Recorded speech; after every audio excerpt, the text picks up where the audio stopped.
ನೋಡಿ, ಇದನ್ನು ಮಾಡಿದವ್ರು ಯಾರು ಅನ್ನೋದು ಸ್ಪಷ್ಟವಾಗಿ ನಿನ್ನೆ ದೇವರಾಜೇಗೌಡರು ಹೇಳಿದ್ದಾರೆ. ಅವರೆಲ್ಲ ಇದನ್ನು ಆಡಿಯೋನು ಬಿಡುಗಡೆ ಮಾಡಿದ್ದಾರೆ. ಇದನ್ನು CBI ಕೊಡಬೇಕು.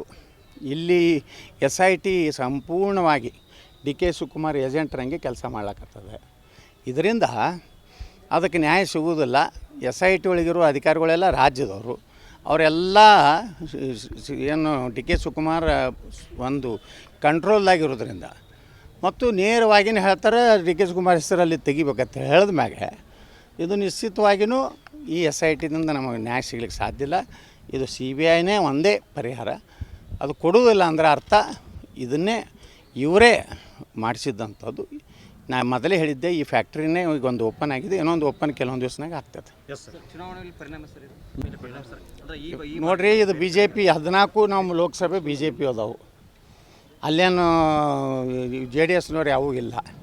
ನಮ್ಮ ಮೇಲೆ ಏನು ಪರಿಣಾಮ ಆಗೋ ಪ್ರಶ್ನೆ ಇಲ್ಲ. ಯಾಕಂದರೆ 2019ರಾಗ ಕಾಂಗ್ರೆಸ್ BJPಯವ್ರು ಇದು ಕಾಂಗ್ರೆಸ್ಸು JDSನವ್ರು ಕೂಡಿ ಮಾಡಿದಂಥವ್ರು ಅವ್ರು ಅದಾರ.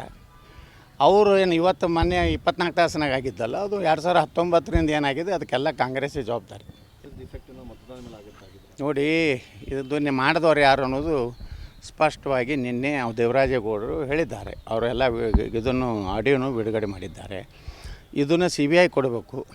ಇಲ್ಲಿ SIT ಸಂಪೂರ್ಣವಾಗಿ DK ಶಿವಕುಮಾರ್ ಏಜೆಂಟ್ರಂಗೆ ಕೆಲಸ ಮಾಡ್ಲಕ್ಕತ್ತದೆ. ಇದರಿಂದ ಅದಕ್ಕೆ ನ್ಯಾಯ ಸಿಗುವುದಿಲ್ಲ. SIT ಒಳಗಿರುವ ಅಧಿಕಾರಿಗಳೆಲ್ಲ ರಾಜ್ಯದವರು.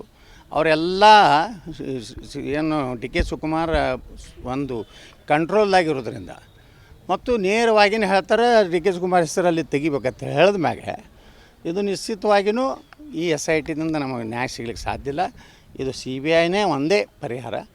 ಅದು ಕೊಡುವುದಿಲ್ಲ ಅಂದರೆ ಅರ್ಥ ಇದನ್ನೇ ಇವರೇ ಮಾಡಿಸಿದ್ದಂಥದ್ದು. ನಾನು ಮೊದಲೇ ಹೇಳಿದ್ದೆ, ಈ ಫ್ಯಾಕ್ಟ್ರಿನೇ ಈಗ ಒಂದು ಓಪನ್ ಆಗಿದೆ, ಇನ್ನೊಂದು ಓಪನ್ ಕೆಲವೊಂದು ದಿವಸನಾಗ ಆಗ್ತದೆ. ನೋಡಿರಿ, ಇದು BJP 14 ನಮ್ಮ ಲೋಕಸಭೆ BJP ಅದಾವು. ಅಲ್ಲೇನು JDSನವ್ರು ಯಾವೂ ಇಲ್ಲ. ನಮ್ಮ ಮೇಲೆ ಏನು ಪರಿಣಾಮ ಆಗೋ ಪ್ರಶ್ನೆ ಇಲ್ಲ. ಯಾಕಂದರೆ 2019ರಾಗ ಕಾಂಗ್ರೆಸ್ BJPಯವ್ರು ಇದು ಕಾಂಗ್ರೆಸ್ಸು JDSನವ್ರು ಕೂಡಿ ಮಾಡಿದಂಥವ್ರು ಅವ್ರು ಅದಾರ. ಅವರು ಏನು ಇವತ್ತು ಮೊನ್ನೆ 24 ತಾಸಿನಾಗ ಆಗಿದ್ದಲ್ಲ, ಅದು 2019ರಿಂದ ಏನಾಗಿದೆ ಅದಕ್ಕೆಲ್ಲ ಕಾಂಗ್ರೆಸ್ಸೇ ಜವಾಬ್ದಾರಿ. ಬೆಂಗಳೂರಿನಿಂದ ಮಂಗಳೂರುವರೆಗೆ, ಬೀದರ್ನಿಂದ ಚಾಮರಾಜನಗರದವರೆಗೆ ನಿಮ್ಮ ಸುದ್ದಿ ನಿಮ್ಮದೇ ಭಾಷೆಯಲ್ಲಿ ಕರ್ನಾಟಕ ತಕ್.